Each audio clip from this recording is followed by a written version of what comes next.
Hello friends, আজকের recipe ঝরঝরে noodles, যা ছোট বড় সবাইয়ের পছন্দের একটা ফাস্টফুড রেসিপি।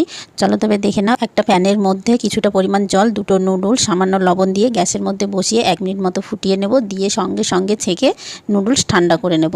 এই দিকে কড়া বসিয়েছি, কড়ার মধ্যে দিয়ে দেবো সয়াবিন তেল, রসুন কুচি, পেঁয়াজ কুচি দিয়ে একটু নাড়াচাড়া করে দিয়ে দেবো বেশ কিছুটা সবজি, বিনস, টমেটো, মটরশুঁটি, যা যা সবজি থাকবে তোমাদের কাছে সব কিছুই ব্যবহার করতে পারো। আর দেবো সুইট কর্ন, দিয়ে দেবো সামান্য লবণ, কারণ পরে আমি আবার লবণ অ্যাড করব। এখানে দুটো ডিম নিয়েছি, ডিমের মধ্যে সামান্য লবণ দিয়ে এই কড়ার সাইডেই আমি ভাজা করে নেব ঝুরি ঝুরি করে, তার জন্য আলাদা কোনো কড়া ব্যবহার করিনি। দিয়ে দেবো লঙ্কা গুঁড়ো আর হলুদ গুঁড়ো, দিয়ে নাড়াচাড়া করে এখন দিয়ে দেবো নুডলস মশলা। এখন দেবো সেদ্ধ করে রাখা নুডলস, সামান্য লবণ দিয়ে নাড়াচাড়া করব 3-4 মিনিট মতো। নুডলস আমার রেডি হয়ে গেছে। এখন আমি একটা সার্ভিং প্লেটের মধ্যে তুলে নেব সার্ভ করার জন্য। কেমন লাগলো আমার এই রেসিপি অবশ্যই কমেন্ট করে জানিও। আর যারা এই চ্যানেল প্রথম দেখছো অবশ্যই সাবস্ক্রাইব করে